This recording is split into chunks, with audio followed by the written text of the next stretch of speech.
Welcome to Today Book. Let's embark on a journey that might seem a little difficult, but trust me, its destination is mental peace and true freedom. Has it ever happened that your pillow was soaked with tears just because your mind wouldn't shut up? Those nights when your eyes are closed, but your mind is racing at 1,000 miles an hour. Some old memory, some person, some regret just keeps circling, like a broken record. And what's the most painful thing? It's that the moment or the person is no longer in our life, but they have made a home in our mind. A tenant who has occupied a corner of our mind and is collecting rent, our happiness, our peace, and our sleep. All of us, at some point in our lives, have held on to something very tightly. Some relationship, some hope, some mistake. And that grip becomes so strong that in the end, that thing starts to break us. So today we are going to talk about The Art of Letting Go by Nick Trenton. And no, this is not a common self-help book that just tells you to forget and move on. If it were that easy, why would anyone write this book? No. This book is like a mirror. A mirror that teaches us how to slowly untie those knots and tangles within us. Without breaking ourselves, but understanding ourselves and, yes, forgiving ourselves. So let's see what we find in that mirror. So the first and biggest question, why can't we let go of the past? Do you know why? The reason is that not only memories are attached to the past, our entire identity becomes attached. The past becomes a prison, and the key to this prison is hidden in forgiveness. But this forgiveness is not just for others. It begins with oneself. First, to forgive oneself. We make our identity from those events. I am the one who was betrayed. I am the one who lost everything. I am the one who made that big mistake.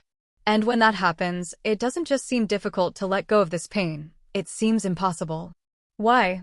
Because now that pain is not just a memory. It has become a part of our identity. And how can one leave their identity? From this past identity, a web of thoughts is born, a cycle where our mind, like a broken record, keeps repeating the same thing over and over again. This is a prison whose walls and bars were not built by anyone from outside. They were built from within by our own thoughts. I wish I hadn't said that. What if he thinks badly of me? Am I really good enough? These questions hold us captive from within. They slowly consume our energy like termites consume wood. They don't let us live in this present moment. We think that if we analyze every worst-case scenario beforehand, we'll be prepared. But the truth is, we are not preparing. We are only increasing our anxiety and worry. And then finally, we start doubting ourselves. These questions are like a cycle that has no end, and the answer never comes. But what if finding the answer to these questions is the wrong path? What if the real problem is not the question, but the habit of asking these questions repeatedly? Here, Nick Trenton says something very powerful. Overthinking is not thinking. It is torturing oneself. It is self-torture. It is a prison of the mind in which you are the prisoner and you are the jailer. You are the one who punishes yourself every day for things that have already happened and for things that are not in your control. So why does all this happen? Because there is a story going on inside all of us all the time, day and night, awake and asleep. Someone said in childhood, "You are useless." And that one line became the script of our entire life. Once we failed, we started telling ourselves, "No, I can't do this." We eventually become the story we tell ourselves repeatedly. But here's something deep to understand. Our thoughts are not always true. They are often an echo of our past experiences. Imagine you are standing in an empty room and screaming, "I am useless." What voice will come back from the walls? The same one, right? But is that voice true? No.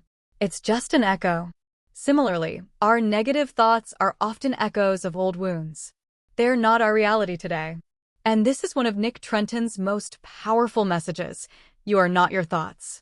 You are the one who can see those thoughts. This is not just a line. It is a completely new perspective on life. Think of thoughts as clouds. They come and go. You are the sky that always remains there, peaceful and open. And the power is in your hands to decide which cloud to let rain on you and which to let pass. So, what is the way out of this web of thoughts?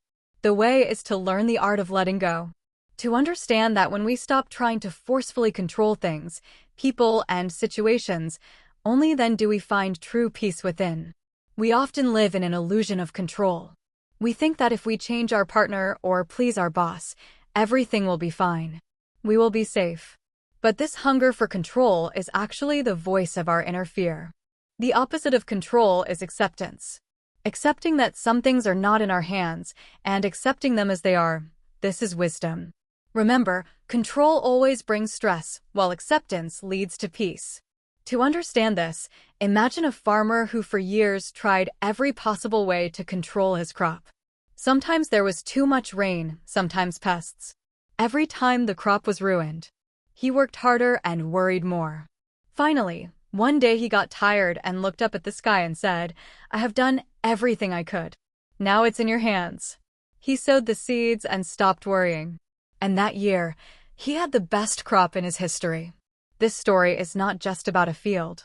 It's about the field of our mind. So, what is the first practice of surrendering? Non-judgmental observation. Observe your thoughts and feelings without judging them as good or bad, just as a witness. Whenever a negative thought comes, our first reaction is either to suppress it or fight it. But if we just observe it without judgment, that thought loses its power. Imagine you are sitting by a peaceful river. Your thoughts are flowing like leaves on the river one by one. Some are good leaves, some are bad. Instead of holding on to every leaf, you simply watch them flow. Give them a name. This is a thought of fear. This is a thought of anger. And then let it go. When you start detaching yourself from your thoughts in this way, you reduce their power. And this awareness is the first step toward peace. Now, let's come to the most difficult part, relationships. The art of letting go feels hardest here. Loving and connecting with someone is one of the most beautiful qualities of being human. But when this attachment becomes a need, when someone else's mood starts controlling your heart, then it is no longer connection. It is unhealthy attachment. And that attachment becomes a prison. If a relationship constantly gives you restlessness and pain instead of peace, then it is not a responsibility, it has become a chain. So why do we cling to people who repeatedly hurt us? Because of hope. Hope that maybe one day everything will be fine. Nick Trenton says something powerful here. Often, we are not holding on to the person. We are holding on to the hope and the story we created about that relationship. We are loving the potential of that person, not their reality. So is letting go cruel? No. Letting go of someone who is not good for you is not cruelty, it is self-care. It is self-protection. It is a way of telling yourself that you also deserve love and respect. A relationship that snatches away the peace of your soul is not a relationship. It is emotional captivity. And everyone has the right to be free from captivity. But remember, letting go is not a dramatic one-day decision. It is not a magic button. It is a daily practice, a lifelong journey. Like a plant that needs a little water every day to grow into a strong tree. So here are some small steps that can bring a big change. First, journaling or brain dumping. Write down all your fears and thoughts on paper. This way they won't remain trapped inside you. Second, gratitude. Every day, write 3 things you are grateful for. This shifts your focus from negative to positive. Third, mindfulness. When you are eating, just eat. When you are walking, just walk.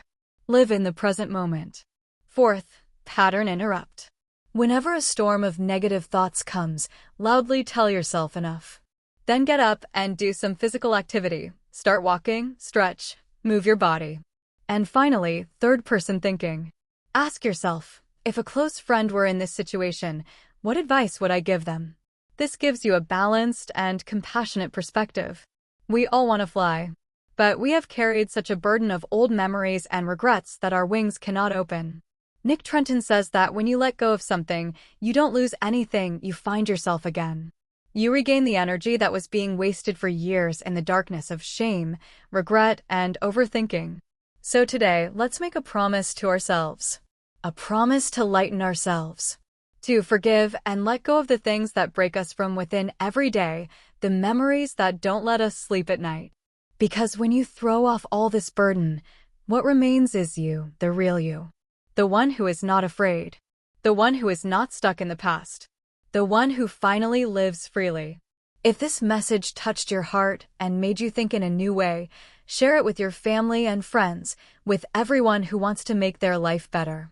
Help spread this voice, because many people are fighting with themselves every day, and they need to know they are not alone. Take great care of yourself and keep moving forward.